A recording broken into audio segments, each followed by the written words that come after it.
is pretty wordy, but today's topic is water quality data for everyone. And the subtitle is what happens when we democratize water quality data in the Great Lakes region.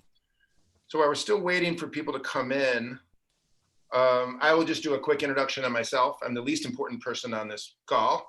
I'm simply the moderator. My name is John Robinson. I'm a partner at a company called Mazarine Ventures. We are technology investors entirely focused on innovations that relate to water and wastewater. You can't get far in water without touching water quality, and you can't get far in water quality without touching on data. And so a big part of Mazarine's focus is on that intersection of water quality and data. And once you get deeper and deeper into water quality data, you start to look around you at your own tap, the river behind your house, and you think, what is the water quality that I'm in direct exposure to? And you go online and look. And it's really hard to find accurate water quality data. But what's easy to find is news about water quality problems. And our featured panelists today, before we jump down to this call, and I'm just killing time here, everybody, waiting for more people to join. We were all just doing quick Google searches on water quality problems in the Great Lakes region. And guess what? There's tons. So the topic of today's discussion is not, is there compromised water quality in the Great Lakes region? It's, what are we going to do about it? And the genesis of this discussion was part of the solution is policy. Part of the solution is technology.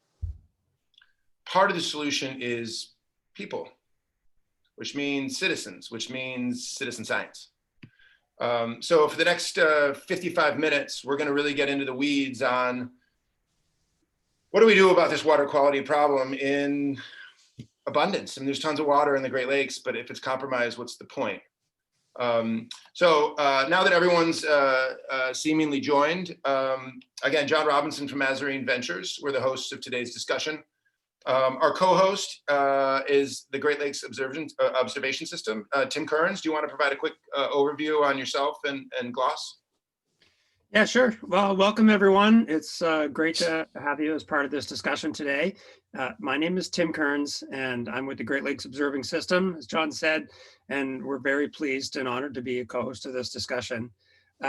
If you're not that familiar with the Great Lakes Observing System, we are a nonprofit, we're registered nonprofit in Ann Arbor, Michigan, and we've been around for over a dozen years or so, and we have a mandate really to publish publicly available information about the Great Lakes. We're part of the IUS, the Integrated Ocean Observing System program in the United States. We're also associated with many Canadian entities, both at the provincial and national level in Canada. So we serve as sort of a de facto binational organization to help organizations, universities, researchers, and citizen scientists get their data and make it publicly available to everyone. And I'll probably have an opportunity part of this discussion to talk about some of the technology that we're building right now to help support that. Just a little background on myself. I grew up in Sault Ste. Marie in Ontario in the Great Lakes. I'm very passionate about water. I've spent my whole life around water and built my career around water. I live close to an ocean, which isn't the Great Lakes, but that's okay. And I've got a background in ocean mapping and software development. So I joined GLOS a couple of years ago, and happy to be a part of the organization and move all this forward. So thanks, John, for inviting us and letting us be a co-host today. No, thanks, Tim. And thanks for all the good work that GLOS is doing. It's really a phenomenal organization that has great vision and mission. And we're fortunate to be able to be partners with GLOS. I'm just going to go around the gallery here of videos. Megan, do you want to do a quick introduction, please? Sure. Wonderful to be with you all today. My name is Megan Glover. I am co-founder and CEO of 120 Water. 120 Water, we're a digital water platform of cloud-based software, tech-enabled kits and services that both regulators, water utilities, and municipalities use to manage their water quality programs.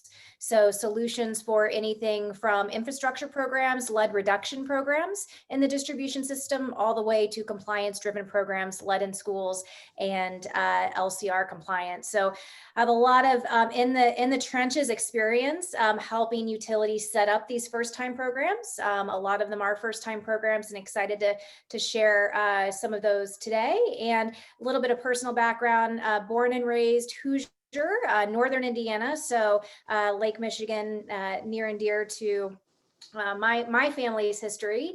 And we are based in Indianapolis, Indiana, 120 Water. So pleasure to be with you all today. And thanks for being with us, Megan. Johnny, you want to go next? Sure. My name is John Pujol. I'm the CEO of SimpleLab. We're a water testing kit and data company. We operate a network of more than 100 certified water testing labs across the country, and bring their instrumentation and technology online to serve predominantly consumers and business who are doing water testing and running water testing programs and want to run those programs at a low cost and in such a way that people who are doing water testing get reliable, affordable answers to their water quality questions, along with reports that explain everything that's in their water and what they can do next to make it better. Interesting. Thanks, Johnny. And where are you based? Based in Berkeley, California. Got it. Megan, north of Indianapolis. Tim Kearns, Vancouver? Victoria. Victoria, got it, nearby.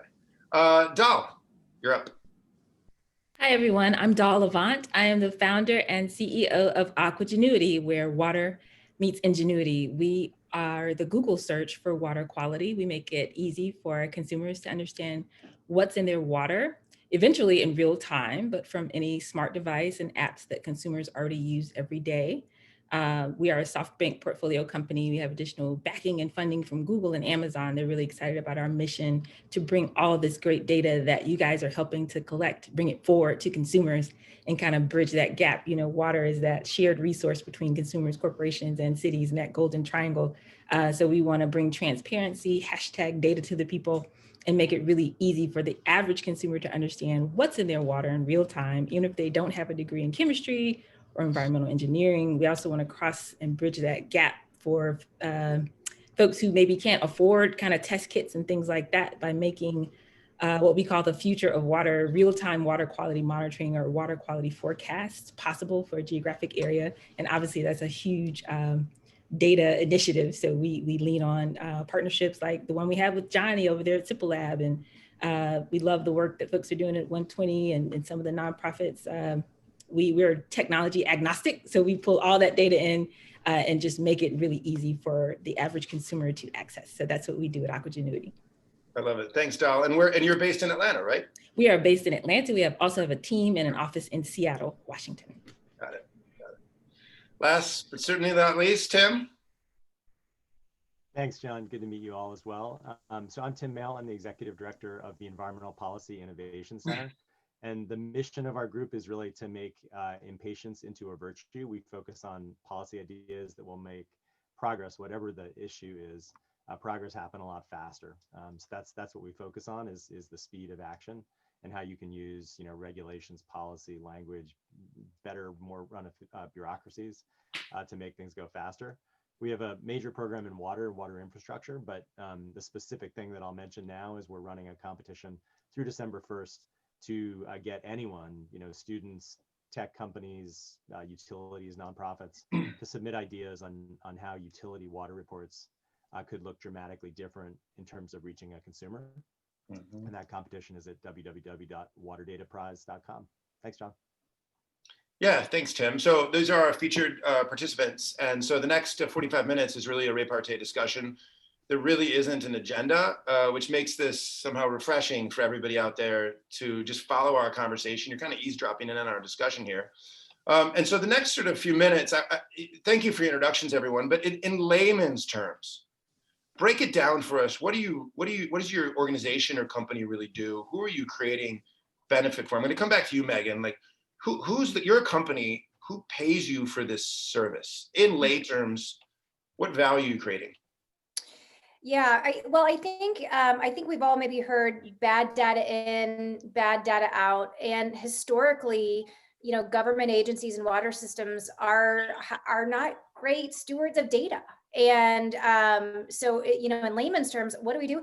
We help them manage their data better so that they can execute programs that actually communicate information back to regulators and end users. And why do they use 120 to do that is because how they're doing it right now is on spreadsheets and paper. And as we all know, if we don't have data in a format that it's useful, then we can't expect to communicate better, or we can't expect to do, public transparency dashboards or initiative if the data is not in a format to do that. So, in layman's terms, we help them manage the data better so they have more clarity on how to do their job and how to communicate that information out. And So the they in that is municipalities. Municipalities and state regulators. So we work with 16 states, including 4 statewide drinking water administrations, and then about 50 municipalities across those states. So, and yes. Megan, would 120 Water have been a viable business 15 or 20 years ago? What's changed? Why are you viable now? And 20 years ago, why wouldn't? Well, you were probably still in university 15, 20 years ago. But what's changed? What's changed that makes this a workable business now for you? I think a few things. One, we have increased regulation and aging infrastructure as 2 critical factors that are increasing the demand for our business. It's just, quite frankly, policy is changing the expectations of our customer base, and they need better data management and transparency tools to check that box for new regulation. I think the other thing 20 years ago is new modern tools exist now to actually consume and communicate data better. Between every device is connected, whether I'm a consumer with a smartphone or a sensor in the ground. And I think the demographics of the consumer is changing and expecting and kind of forcing the utility at some point to modernize their systems so that they can communicate more effectively to them. So I think a couple of things. It's that industrial 4.0 or digital transformation, whatever bucket you want to put that in, is enabling the technology companies like 120, but then also it's the policy and the regulations that are actually forcing the spend to actually do it, at least what we're seeing. Okay, thanks for that elaboration. Tim Mail, I want to come back to you because there's 2 Tims. I'm going to call you Tim Mail. Tell us again what this competition is, and how does that segue from what Megan was talking about municipalities and states trying to communicate better. You're trying to solve that problem, right? Right. So there's 50,000 water utilities in America that serve anywhere from 100 customers to 1 million. And since the late 1980s, early 1990s, those utilities every year are supposed to publish a report that says what contaminants are in the water. That's, pre-tech, right? Almost pre-internet, that they started with those reports. Most utilities today still basically provide something that looks like the old printout that came out in the 1990s. And the average consumer, not even the average consumer, none of you or me understand what the data tables in those reports say. So it's completely useless to the vast majority of customers. And yet it would be so nice for customers to be able to understand, the test results that their utility is paying for. So the simple idea is, look, let's take the format of this report with all its sort of warts, with the data from the format of those reports, and let's ask anyone out there for up to a $6,000 prize to redesign what it looks like either on the web or through another, PDF, ideally a machine readable one. To show that information in a way that reaches more customers. We're particularly focused on African American, Latino customers, groups that have particularly low trust of water, just to try to convey some information in a little bit easier way. And the idea is that once we get good ideas, we can turn those ideas back to utilities and to state regulators and say, look, it wasn't that hard. This set of college students in Kalamazoo came up with this beautiful redesign, or whatever the ideas are. Yeah. So the communications vehicle really needs to have a revamp, and that's what you're doing. And then Megan, your customers, your municipalities, they could certainly leverage that breakthrough to better communicate with their customers. Johnny, I want to come to you next. So there's all these environmental testing labs out there. Every state's got dozens of labs. Aren't the labs here to help us understand what's in their water? What problem are you solving at SimpleLab? Great question. The environmental labs Many of them got their start in the 70s and the 80s. They developed their own business models and systems, mostly on compliance-driven testing, working with governments, working with consulting engineers, working with big business. Certainly not ready for the kind of consumer revolution that has hit almost every industry, the direct-to-consumer model. So the labs themselves are not built with the right architecture to serve people at home very well. In fact, they're generally built towards serving big clients, and they serve them brilliantly. You know, billions of dollars of intellectual capital and real capital and financial capital have gone into designing instrumentation that can detect contaminants at levels, you know, in the parts per trillion, like with PFAS. The ability to answer important water quality questions is there sitting in the labs, but people don't have access to it in the same way they have access to other products online on Amazon. And so what we have done principally is onboard laboratories, understand their menu of tests that they can perform, the MDLs, the things that they're capable of testing, and then through a system of optimizations, communicate those capabilities to anybody who wants to test anything, and say that all of these labs out there perform amazing services that can answer important questions to you, your family, your health, your community, your company, but you need better access to it because you're not a government, you're not a consulting engineer. As like Dol said, you're not likely even a chemist or an environmental engineer. So how do you communicate what labs can do in a way that will entice people and encourage people to use labs to solve their problems, to begin with the information that labs can provide them before, you know, buying bottled water or buying the wrong filter or losing trust in your government? Like, establish trust, use the labs that we have in our economy, but we need to figure out a way to communicate their capabilities more effectively to average Joe and Jane. So just to translate that a little bit, the labs have always been around and they've always been important and they do good work, but they haven't really been relevant to my water quality needs in my home here. There's no way for me to communicate with them until your company came along and you're sort of making labs relevant to all of us, bringing them. Correct. We want them to work as a network. Like, laboratories should work as a network. They're on the same team in many regards, at least from the perspective of democratization and citizens out here. We want lab data and lab testing to be more available, right? And if they're all living in their own little silos in the dark with respect to consumers, that's not going to happen. So you know, my main contribution, SimpleLab's main contribution here, is bringing the labs forward, lowering the costs of lab testing by increasing those utilization rates of these instruments and communicating the results more effectively. So just to summarize a little bit for everybody out there going forward. So Megan, you're helping municipalities and states deliver on their promise to deliver clean and safe water for their citizens. And I know that's very, probably too short or oversimplifying what you do. Tim Mail, it seems like your organization, amongst other things, I know you do more than just this, you're reimagining the reporting between utilities and consumers, making it easier for everybody to understand what's going on. I know that's an oversimplification. Johnny, it sounds like your business is bringing a big player to the table that needs to be at the table, that wants to be at the table, but maybe not able to be at the table, but the labs are now relevant to this conversation in a way they weren't a few years ago. Dal, in lay terms, what is your business doing for people out there who just, in a nutshell, what does Aquagenuity do? Yeah, Aquagenuity is pushing the envelope even further. We can't do what we do without all the work that you just described from all of these types of players in the different sectors of the industry. But in reality, we found that consumers, they just want to know that their water's fine. They actually don't want to think about it. I really don't want to like do anything. I just want to know it's fine. And so how do you do that? We've built a software, machine learning software, that actually can monitor, starting with lead. I mean, anything could be in water, right?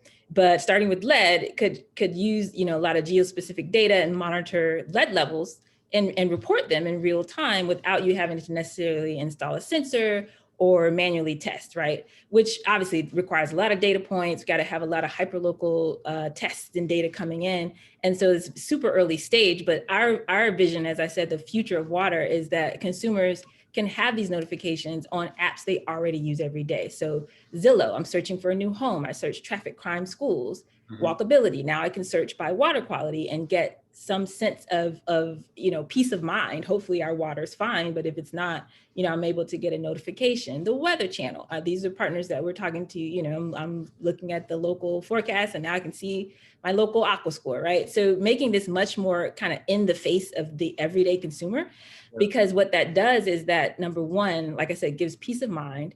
If something is not right, you get an early notification instead of maybe going 3 years being exposed before they're required to do any sampling for lead, for example, right? But then it moves us into the citizen science. If you are able to see that information in a way that makes sense to you as a regular consumer, now you can start to, whether you advocate or start to take action for your own family, or you start to get involved at a community level. I think that's what really will drive people to take those actions as a citizen scientist, test their own water, start sending up reports and aggregating the voice of consumers so that we can kind of bridge that gap, the last mile. Hopefully every city has perfect water, right? But it has to go the last mile to the tap. And in that last mile, that's where all these crazy things are happening, because the pipes, we just don't have any technology kind of monitoring there. So that's what we do, is bring it forward and hopefully, bring it to the place where consumers already live every day. Transformative. That's a breakthrough business that has to make it for all of our sake. That's got to make it, because we all need that. And I mean, we all use this remote control every day. Being able to access my water quality and then share that with friends and network creates a citizen science sort of movement. I like that. Absolutely.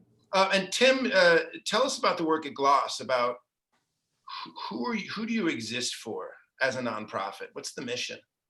Yeah, great. Well, and you know what, just listening to the other people on the call today, it's great, because I really feel like there's an opportunity here in the Great Lakes region in particular, where GLOS really fits right in the middle of all of this. We're kind of in that sweet spot where we serve everyone and hopefully benefit everyone as well. I was talking with a colleague the other day. She's probably going to laugh. I kind of described GLOS as being kind of like the Switzerland of data, where just like the Swiss banking industry, we take in all kinds of money. Well, we don't. We take in data, right? And then we turn around and we store it and we host it and we manage it appropriately. And then we turn around and we give it to other people. We make it available for other people.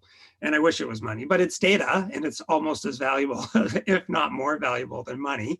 And so we've got a wide network of people that we work with, researchers, federal, non-federal, provincial agencies and organizations, even private companies in many cases. And that's certainly one of the directions that we're going, where we ingest that data. We store, if not the data, at least the metadata, we have it available to others.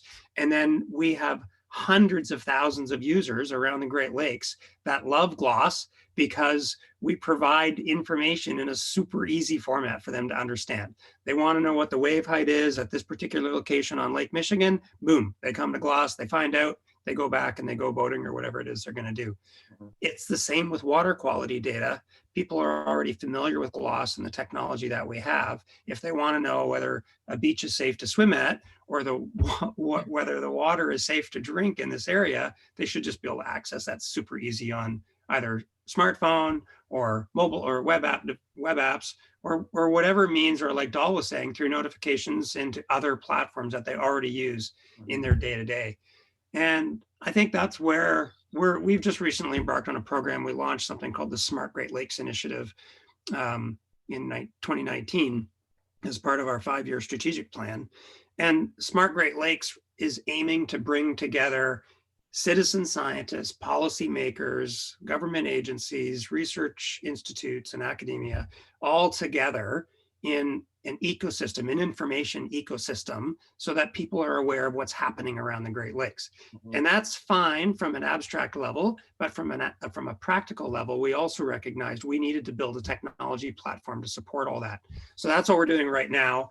And John's aware of what we're doing. We've been talking with him about it. And that platform is really, and I'm being deliberate when I say platform, because it's meant as a series of ins and outs for data and information. So yeah, we'll have a front end app that people can consume, but if if other organizations want to build a front end to tap into the GLOS platform, absolutely, it's all wired and dialed for that.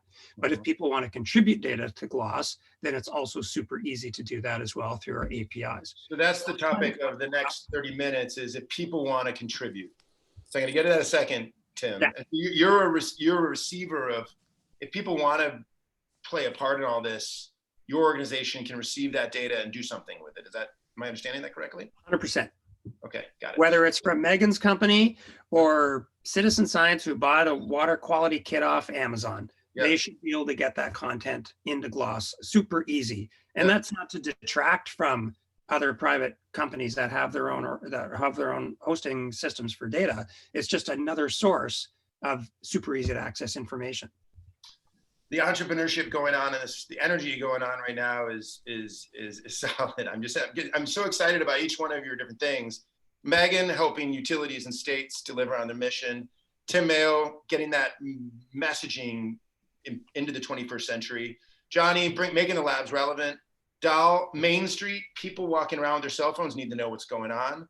And Tim, you've got this organization that allows the ingestion of data, and then you translate that data into useful knowledge that people can make decisions on. So everyone's solving different problems of the problem here, or the different part of the problem here. So we're about a half an hour into this discussion. And so there's just sort of introductory things, allowing everyone on the call to know who's who.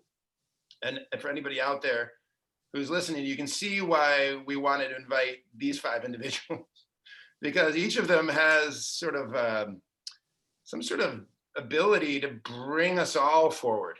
I mean, on our own, I don't know where we would be without the 5 of you pulling the rest of us along. And so just hats off to the entrepreneurial vision of each of you. So now that we're sort of halfway through this, I want to switch over into 2 more topics over the next half an hour. One is data itself, the production, the generation of data. This water quality is good, that water quality is bad. That's data. And then how that data can get to someone who knows what to do with it. And then I want to close the rest of this discussion with how everyone on this call can participate in this process in their own way.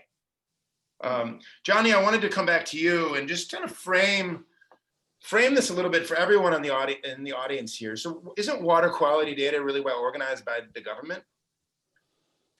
Loaded question. No. So you have sources of data in every state. You have federal sources of data, municipal sources of data, different entities providing data through different templates. Part of the reason we are in this moment of time right now, where like it's 2020 and everyone's still wondering where the water quality data is because of how poorly organized it has been for such a long time. And I won't belabor the point. I think everyone would agree. Ultimately, I think that environmental issues have really peaked. The awareness of those issues has peaked. And so individuals are more than ever aware that environmental risks, like environmental health risks, are important and something to monitor and something to do something about. And these same environmental risks are increasing the costs of water quality. And increasingly, those water costs aren't just falling on utilities and on businesses and on nonprofits and cities. Those costs are falling on individuals. It's hitting the pocketbook. Mm-hmm. As it hits the pocketbook, this water quality data becomes very, very relevant, because now you need affordable solutions for people who may not have the money to spend on testing, or for governments or regulators or for businesses who need to do a lot of analysis before they do their R&D, before they do their policy making. Because this has become a pocketbook issue for most people, it is finally a moment where I think democratization is absolutely necessary. In other words, you have providers like SimpleLab lowering testing costs, and 120, streamlining a process that needed streamlining 20 years ago, and everyone else on the call providing services that are really like low-hanging fruit in a sense. It's like these things needed to be improved years ago. They're getting improved now because, and this is the inflection point, people's realization and awareness of environmental health risks are becoming personal problems for them. And the water quality data needs to catch up dramatically, because if you're a person, I mean, you can use, we have a tool, water quality search, on our website. There's very many ways you can go look for water quality data. Good luck feeling confident that you have figured out your water quality data, right? So how do you buy a water filter? It's confusing. It's expensive. How do you trust your utility, your government, when there's just no transparency? It's confusing. Now, at a certain point, it reaches a critical mass, and I think we've reached that, where people say, we want something. And I think we're there now. So the sources of data, have historically been state and federal, and they will continue to be state and federal for a large portion of the data, but they must increasingly become consumer friendly and individual friendly. And I think that's why citizen science right now is the right language, because it's the biggest missing part.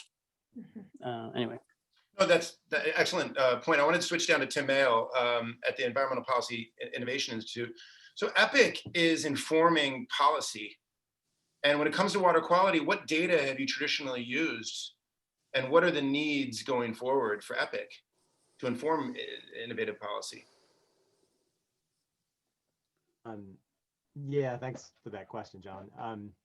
I guess what you want is consumers to be able to, consumers and regulators to be able to compare where water was last year and 5 years before, where it is today, and where it'll be in a couple years. So that's a macro perspective, the scale of a state or EPA at the federal level.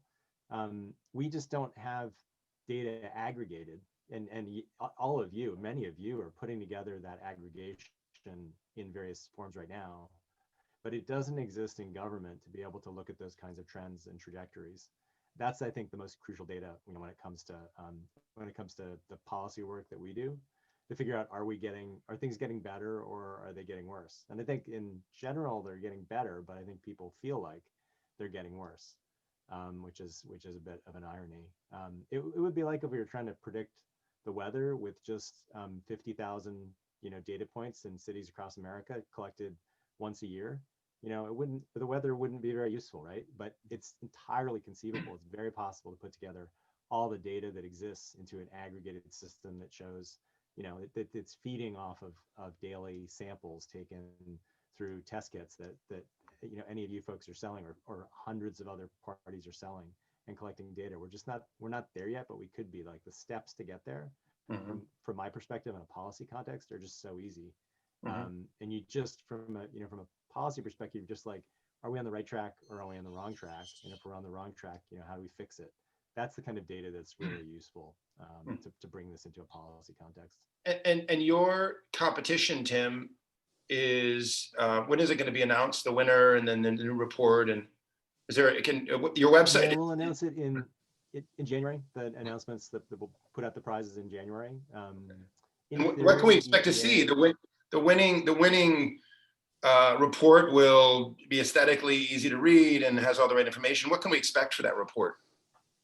We have no idea, right? Because it's one of the best ideas out there. We're sort of hoping that we get a web-based, interactive version of a tool. We're also hoping we get just some really great artists, showing information visually. I like the idea of like at factories, you'd see how many days since an accident, right? Like, for a utility, how many days since we had a violation? How many days, to your work, how many days since lead level was above this? For lots of utilities, it's like 50 years, 20 years, right? There's all sorts of ways to present the information that consumers would capture. But that's what we're hoping to see in the entries we get. And in theory, EPA was supposed to have issued new regulations on these consumer confidence reports by this year. They'll be behind their deadline set by Congress in a month. And so we're hoping that in the next administration, they might take some actions to try to direct those reports to be, more accessible, and we'll have some sort of best examples of what that looks like. Thanks, Tim. Megan, I want to come back to you quickly. So your clients, let's say, for example, Denver, Colorado, they embraced 120 water and they see the value in what you're doing. How would you introduce citizen science to them? How could citizens in Denver get more involved in the process between 120 and the city? What are your thoughts on that? Or any city, for example? Yeah, because I was going to say, you started with, I think, an example of good, honestly. because I think just acknowledging that my citizens are customers and I need information from them is honestly the first step. And I would probably say 90% of water systems aren't there at all. Their customers are ratepayers. I mean, they are there to consume water and pay their bills so that they can fund budgets and, OPEX and whatnot for the utility. So, I mean, I think, a couple of things,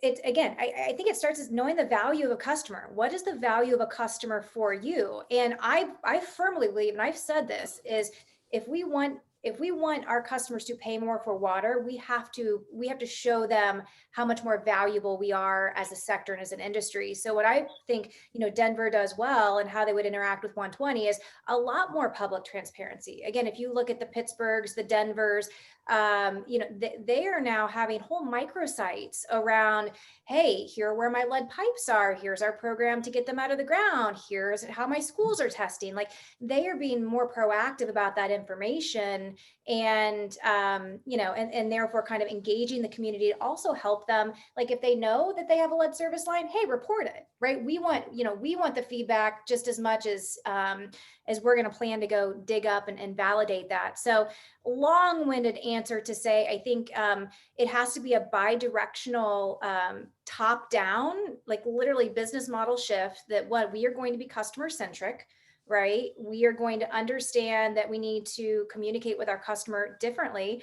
And I'm actually going to invest some dollars on the PR and the proactive communications that like Denver does around our kits. Like, hey, expect this really pretty blue kit on your doorstep. And here's why you're receiving that. And here's why it's important that you get it back. And here's how we'll communicate with you within 24 hours.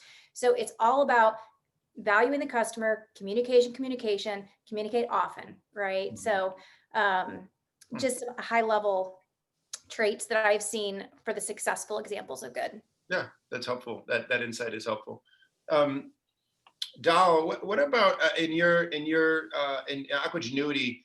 What are some creative citizen science strategies that you have? Working with schools, working with NGOs. Yeah. What are some of the strategies that you're working on?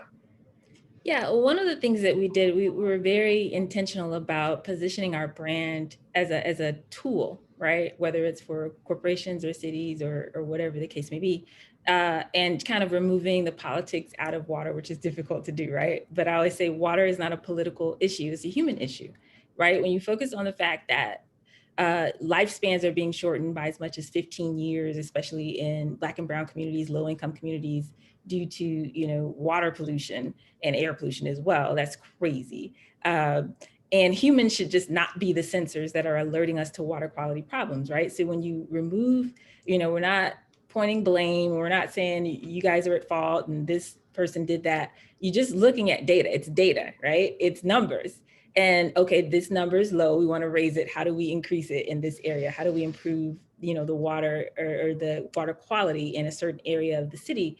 And data allows you to do that, right? It takes all the politicization out of it. And so we're really focused on just providing simple tools, letting cities know, letting consumers know, this is just a platform, everybody can be involved. And so one of the initiatives that we've designed is called Guardians of H2O. And you mentioned we started in the schools because schools, they want STEM-based education tools, they want project-based learning, they want real-world application of what kids are learning in the classroom.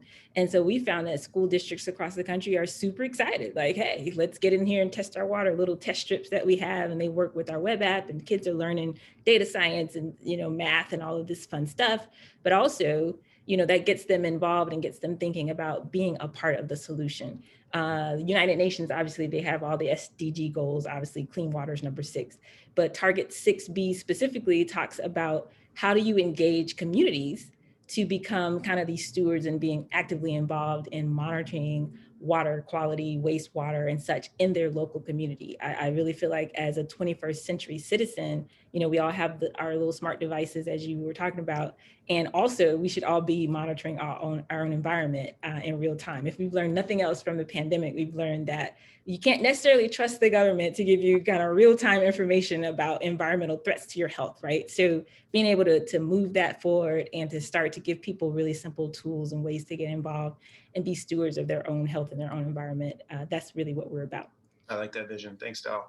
Tim, I'm going to get to you in a second, but I have a question that was actually relevant to Dal's. Somebody asked a question in the chat room about the difference between, well, not the difference, but the use of citizen science versus community science.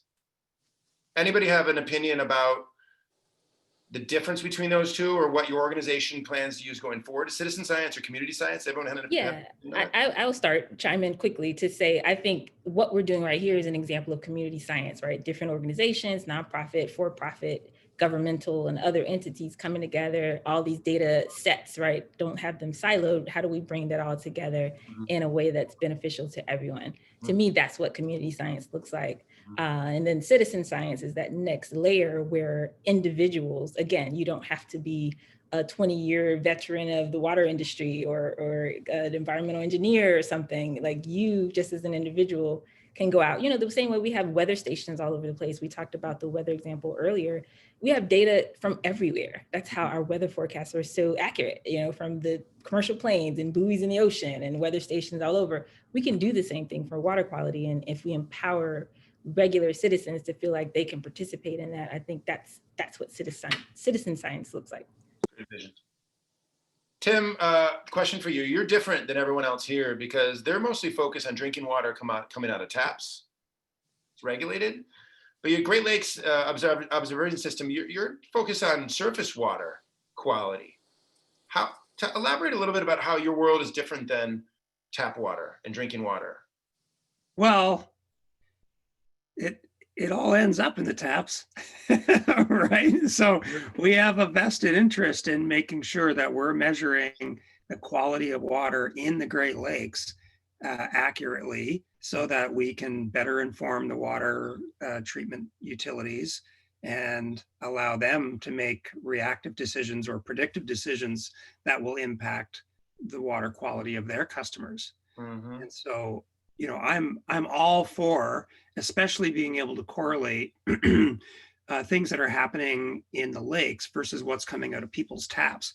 There would be nothing that would make me happier than seeing a map on the GLOS website that shows, hundreds of thousands of results of readings that individuals have taken in their homes, and then being able to say, all right, this person found some arsenic or something in their water, or lead, but their water source was 8 miles away in Lake Huron, where there was no such contaminants found. So obviously it helps the utilities and the governments better understand where the problems are being introduced into the water supply. Right. If we have more and accurate and trusted results of data that's coming in from the lakes themselves. And I think trust is a huge problem here. I think, as Johnny was saying, and I think someone else was saying, or Megan was saying, people don't trust the government, and for lots of reasons, right? Lack of transparency in many cases, like the data may be there, but it's in complicated spreadsheets or in formats that makes it very difficult to read and understand. Mm-hmm. I think a lot of this is a lot of the water quality data is collected by disparate groups, and so they don't share. And so it means that whoever's collating this stuff doesn't have all the information at their fingertips.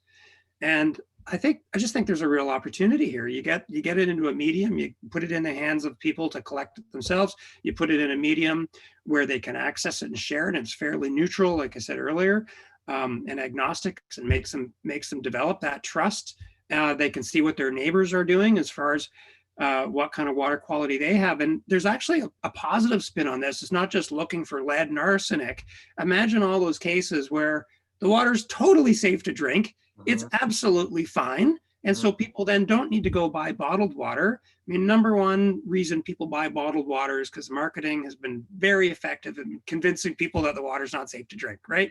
And so you can turn that around and then impact the environment by having less pollution and ultimately affect climate change and certainly make the environment better in the region by getting people off of bottled water and restoring confidence in their tap water, where appropriate, obviously. But the only way that's going to happen is if they have information. Amen. Johnny, I have a question for you about heat maps. And for people out there in the audience who don't know what a heat map is, basically taking a bunch of data, laying it on a city, and seeing which neighborhoods light up as different colors, a darker color or lighter color, depending on what you're looking for. So a heat map. I know some people out there maybe not in the sciences.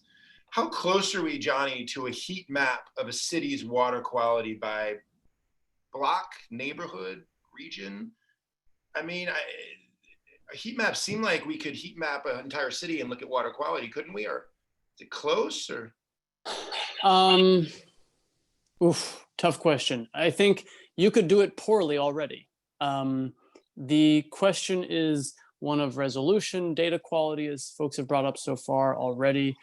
There is nothing as good, though, as your own water quality, right? Because you don't know which plumbers worked on your home 40 years ago, or what exactly is happening in the plumbing at your house in general. And so people really want their own answer. They want it personalized. The heat mapping thing, I think, is only getting better. When it happens, I don't know exactly. It's coming. Like we have not a heat map, but we have a map of water quality on our own website. It's definitely in the cards. If you look at air quality, I think you have one of the best examples in the environmental industry of producing consumer-friendly information about an environmental risk. And here in California, that really hit home. Every day, people were checking the heat maps for air quality index. That's where we want to get to. But to get there, to reiterate some of the important points here, it's like you need the combination of all these things. You've got the violation data going to the federal government. You have states with their own data that's kind of difficult to access. And then you have individual level data. And then you have sensors and people with instruments out there in the street, professionals working for the utility and otherwise collecting data. It's different data sources need to come together and talk.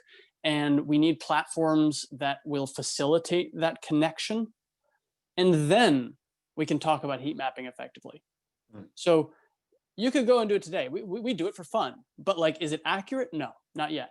It's just the type of data that is available right now is still on the cusp of being integrated together to be able to tell that story in a responsible way. I think it'll happen in the next 2 years. Like I'm confident somebody will produce a reliable heat map. You know, we're working day and night to figure it out, and I know others are as well. And once that day comes, I think we'll have the ability to constantly improve that heat map if the lab network is available for people to kind of stress test it. But yeah, I think heat map is super important. That's what people respond to. And Doll is absolutely right when she says it's like it needs to be consumer friendly. Like this needs to be something that you look at and you're like, oh, green means go, good, right? You can't be talking about MDLs and MRLs and methods, and you know you'll lose everybody. And so I think there's a lot of work to be done still. So Johnny, your point was getting back to Tim Kearns' work at GLOS. And somebody asked in the chat room what GLOS's email or website is. Tim, what is the website for GLOS? Yeah, it's just glos.org or smartgreatlakes.org. GLOS.org, right? GLOS.org. Yes, GLOS. So, Dal, I have a question for you, coming back to you. And then I want to ask Megan the same question. So you just do a quick Google search on water quality in your town, and you're going to get some bad news. Yep. So an average person, they see this bad news, what can they do about it? Just a layperson out there in the audience, like I see this bad news in my town. Is there anything I can do besides buy a filtration system for my home? What could somebody do on the testing side? Yeah, I think that's why this type of discussion is so important. I mean, obviously, if you need a filter, if you see something crazy going on near where you live, or more importantly, as Johnny was saying, you need to actually test the water at your tap, right? Because you don't know what kind of pipes you have and all the things that are affecting what's coming out of the tap, the water that you drink and cook with and bathe your kids with in your house, right? And that's one of the reasons why Zillow is trying to make it a standard part of the home purchasing process, right? People need to make water appraisal, right? Just getting that personalized information is kind of really critical. And then, pulling that data back to inform the community, which I think is the other important aspect. It's like not just one house, but if this is happening in my house, that's one thing. But if 50 people in my neighborhood are seeing similar things, Now we have a larger kind of conversation, a larger set of data that can hopefully kind of be pushed up to local officials or you know, drive some type of action at a more community or local level. And that's really what you want to see, especially in underserved communities, because, you know, too often, you know, you go years, people are being exposed to things, you know, crazy health impacts happen. And then it's like, oh, well, let's do some research for some more years. And then it's like, oh, it was the water. We want to create a world where we're using technology to figure that out and not humans as the sensors for that. So I think just knowing that information early, being able to take action either for yourself personally or as a community is really important. Okay. Megan? Yeah. You know, I would also say, I mean, the incentive structures just around our regulated bodies and water systems have to improve in some way. Because if you think about it, under the current lead and copper rule, a city like the city of Chicago is only required to take 50 samples every 3 years. So back to your heat map, Johnny, I mean, unless you have a utility that's not going to get dinged for doing their own consumer request programs and offering that for free, and I do believe it does need to be either free of charge or there needs to be low cost laboratory data available or censoring, like, you know, I just go back to, you know, when are we going to get to a heat map? Well, it's when we feel like we can make testing at the tap accessible and not in a way that is dinged by regulators. Again, these utility, the incentive structures, the more you test, they're not really incented to test more, right? They're incented to make sure that they're in compliance. And sometimes those two things are at odds, even if, you know, there's a water quality view that needs to be examined through data. So anyway, I think it's that point is, you know, what to do. I think it's encouraging your utility to say, I'm not going to ding you. I'm not going to blast you on social media by requesting a test. I just want to know so I can make my own informed decisions. I think it's, you know, the utilities being very clear about what they can do and what they can't do.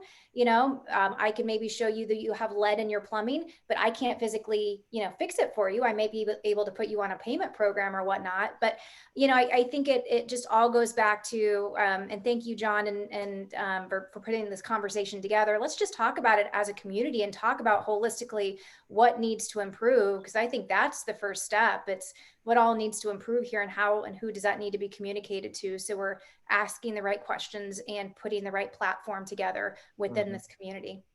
Amen to that. There's 7 minutes left. So I want to be mindful of time, and if everyone can keep their answers kind of short or just concise.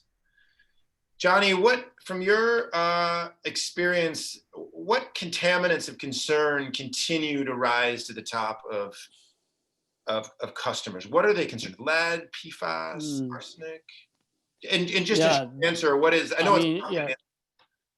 good question. I mean, 2021, we plan to put out some really cool research on the data we've got so far. We've got 1 to 2 million in-home water test results now across the United States.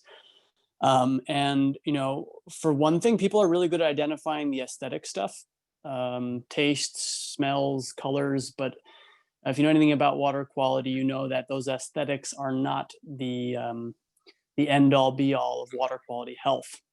Many things have no taste, have no color or smell. And that's maybe the biggest and most valuable opportunity to approach, is identifying these health risks that don't have visual or organoleptic properties you can notice at home. And so where we see the most like concerning type of data is when we look at things that don't have those indicators. And for example, I did some research before the call, 38% of our customers have chloroform levels above the California public health goal nationwide. That's a huge number.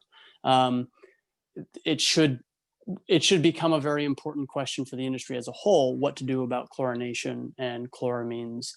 There is so much confusion out there from everybody, from every stakeholder about how to handle that. I think the type of data we collect varies enormously by the type of customer. You have the people who are running basic tests for heavy metals, and you've got people who are testing, you know, drugs and pharmaceuticals in their water. By and large, the good news is the situation isn't quite as bad as the people who think it's, I mean, Tim who said this earlier, like there's people out there who think the water quality is terrible. It's usually not. And that's the good news. But between 1 and 20% of households have some major issue they should address. Right. Okay. And it's about identifying those issues more prominently and democratizing water quality data. The purpose of this call is all about helping narrow down those places where you do need to do more testing and figure out the problems and really articulate them clearly for everyone and build trust and find solutions. Right now, it's just total wild west. Like, I feel like people just don't know. And they go and make bad decisions online. Dig up a pipe here, dig up a pipe there, because we think that's where the lead is or something. Johnny, sorry to cut you off. We only have 4 minutes left, and I wanted to make sure everyone had a final word in. Tim Mail, I wanted to get back to you quickly about your competition and your report. So it's coming out in February. There's people around the country on this call. Could they go to their utility and suggest that they use the EPIC format? Give some advice to people out there in the audience about how they could work with EPIC, your group, and bring that to their own utility. Yeah, I mean, the first is that there are utilities like the city of Sacramento that have done just a great job of redesigning their consumer confidence report. Okay. Second, from the results of this competition, which we'll put online in the beginning of 2021, anyone on this call or across the country could take any of those best ideas and send them to the utility and say, stop sending me this awful table and send me something that looks more like this. So yeah. It should be something that empowers consumers to try to make a difference in their, Love it. Nobody knows what parts per billion really is anyway. It's tiny. Dal, Tim Kearns, come back to you. Any final parting words? We only have a few minutes left. No, other than just, I guess I want to extend an invitation to all of you panelists with me and on the call today, and anyone who's listening. I see there's some great questions in the Q&A panel on the side. Like I said at the beginning, I see this as an opportunity for the Great Lakes region, for citizens, for organizations, for all of us to better establish and have confidence in the data that's collected, and ultimately that turns into information which helps people make smarter decisions. However that benefits them in their lives or their organizations, it's up to them. But that's what I feel our role is, and that's where I see this opportunity. So thanks. Yeah, thanks, Tim. Dal, any final just quick words in 30 seconds? Yeah, absolutely. I would definitely encourage everybody to figure out what's going on with your water where you live. You can do that on our site at myaquascore.com, but it's really about understanding water quality, how it impacts your health. It happened to my dad. We didn't know he got sick. We couldn't figure out why. It turned out it was his water quality. He actually passed away due to complications from that. So it can be a very serious thing. And then, 2 weeks later, I started this company back in 2017. So you want to make sure that you know what's happening in your water and protect your health. On the flip side, if your water is great, we want to make sure you know that as well, so you can stop polluting the oceans. We were named one of 7 technologies saving the world's waterways by Ocean Visions. We don't need any more plastic. So the more we can reduce bottled water, the better. So thanks, find out what's in your water. Absolutely. Thanks, Dal. Megan, some quick parting words for everyone? Yeah, no, I mean, see something, say something. You are a customer of your water utility. And if you don't think that you're getting the level of visibility that you need in either your consumer confidence report or how you're communicated with, tell them, right? Because that's really the only way that they're really going to change. So I would just say, don't feel like you have to remain silent. Express your opinion, because your voice can be heard. Johnny, final words? Everything everyone else said, plus if I could have one holiday wish, it would be machine readable water quality data from municipalities up. Say that one more time, just so we all get it straight. Machine readable what? Machine readable water quality data. So all of the data that's being collected by the utilities, it doesn't necessarily see the light of day. Yep.